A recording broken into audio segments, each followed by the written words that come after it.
Praise the lord. బాగున్నారా మీరంతా? దేవుని దయ వల్ల ఈరోజు డిసెంబర్ 29వ తేదీ ఆదివారం 2024 సంవత్సరం. అంటే ఇంకా 2-3 రోజులు ఉందన్నమాట ఈ సంవత్సరం వెళ్ళిపోవటానికి, నూతన సంవత్సరం స్వాగతం పలకటానికి. అయితే ఏంటో కానీ నా బాడీ లాంగ్వేజో లేకపోతే వెదర్ ప్రభావమో కానీ క్రిస్మస్ 24వ తారీఖు నైట్ కానీ 25వ తారీఖు ఉదయం కానీ కారణాలు ఏదైనా కానీ నేను ప్రేయర్కి చర్చిలో అడుగు పెట్టాల. Number 1. Number 2, today also Sunday చాలా శరీరం అంతా బలహీనంగాను బరువుగాను ఉండడంతో వెళ్ళలేకపోయా. చలి విపరీతంగా ఉంది.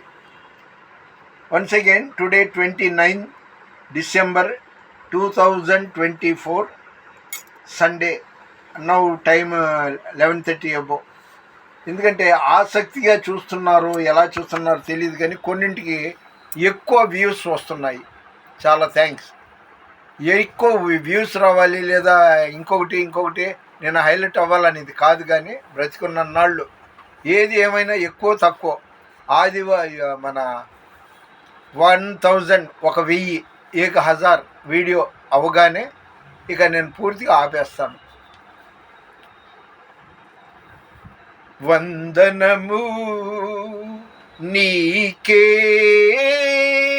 నా వందనము, వర్ణన కందని నీకే నా వందనము, వర్ణన కందని నీకే నా వందనము, వందనము నీకే నా వందనము. ఇక్కడ ఏముందమ్మా వాక్యం? యేసు యూదా గోత్రపు సింహం. నా షర్ట్ మీద యేసు యూదా గోత్రపు సింహం అనేది చూసి చాలామంది నన్నే అంటున్నారు, ఓ యూదా గోత్రపు సింహం వస్తున్నారని. ఉదాహరణకి రాజు బీరా లేకపోతే ఆయన విశ్వప్రసాద్ గారి ఫెలోషిప్లోని కొంతమంది ఆఫీస్ బేరర్లు కానీ అలా అనడం అంటే సరదాగా అంటుంటారు.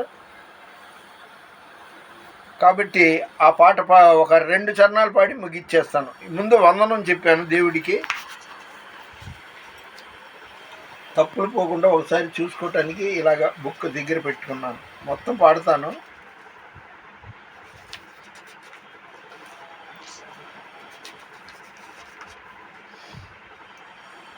యూదా స్తుతి గోత్రపు సింహమా యేసయ్యా, నా ఆత్మీయ ప్రగతి నీ స్వాధీనమా, నీవే కదా నా ఆరాధనా, ఆరాధనా స్తుతి ఆరాధనా, ఆరాధనా స్తుతి ఆరాధనా, నీవే కదా నా ఆరాధనా, ఆరాధనా స్తుతి ఆరాధనా, నీ ప్రజల నెమ్మదికై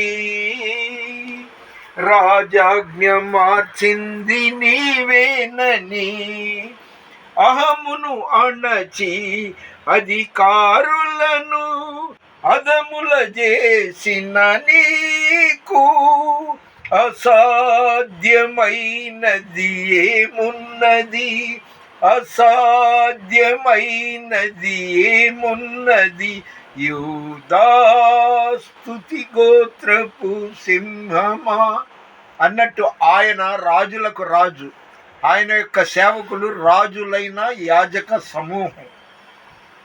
నీ వారసత్వముకై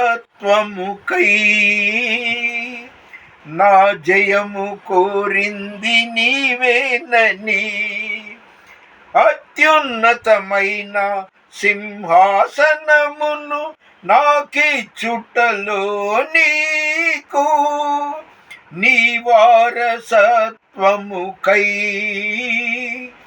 నా జయము కోరింది నీవేనని, అత్యున్నతమైన సింహాసనమును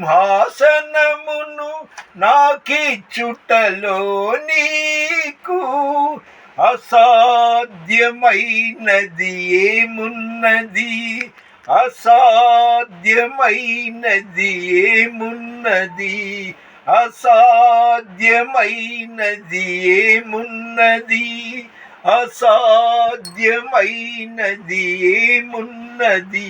యూదా స్తుతి గోత్రపు సింహమా, యేసయ్యా నా ఆత్మీయ ప్రగతి నీ స్వాధీనమా. నాకు చర్చికి వెళ్ళకపోతే ఏదో ₹1,00,000 పోగొట్టుకున్నట్టు ఉంటుంది. దయచేసి మీరు కూడా వారం అంతా పనిచేస్తున్నాము, అసలు ఇవాళ కుదరలేదు, చలికి వెళ్ళలేకపోయాం అనేది పెట్టుకోమాకండి. దేవుడు మనకి యుగ సమాప్తి వరకు సదాకాలం తోడై ఉన్నప్పుడు మనం ఆయన్ని స్తుతించడానికి 1 గంట లేదా 2 గంటలు త్యాగం చేయలేమా? మనకి ఇంజెక్షన్ వేస్తే లేదా ఏదైనా చిన్న దెబ్బకి తగిలితే అబ్బా అంటాం. మరి ఆయన ముళ్ళ కిరీటం ధరించి కొరడా దెబ్బలు తిని కాళ్ళతో తన్ని ఎన్నో చేసిన మన కోసం ఆయన అవన్నీ భరించాడు, సహించాడు. అలాగే మనం 1 గంట 2 గంటల ఆదివారం దేవుని సన్నిధిలో ఉండటానికి ప్రయత్నం చేస్తే బాగుంటుంది. నేను అభిషేకింపబడ్డవాడినే, దేవుని సేవకుడినే, కానీ వయోభారం వల్ల విపరీతమైన చలి వల్ల ఇప్పటికీ బాధపడుతున్నా. మొన్న 24వ తేదీ 25వ తారీఖు ప్రేయర్లో నేను కొనసాగలేకపోయినందుకు, అలాగే ఈరోజు కూడా నేను ప్రార్థనలో కొనసాగలేకపోయినందుకు చాలా బాధపడుతున్నాను. దేవుని స్తుతించండి, ఎల్లప్పుడూ ప్రభువునందు ఆనందించుడి. ఇది సనత్ నగర్ లేదా తులసి నగర్లో చిత్రీకరించబడింది. ఇది చిత్రీకరించిన బిడ్డ యొక్క ప్రతి కోరిక దేవుడు నెరవేర్చునుగాక. ఆ మనిషికి దేవుడు మంచి ఆరోగ్యం ఇచ్చునుగాక. మన వినికిడిలో దేవుడి కొన్ని మాటలు దీవించునుగాక. దేవుని పరిచర్యలో మీ రత్నం ఫ్రాన్సిస్. God bless you.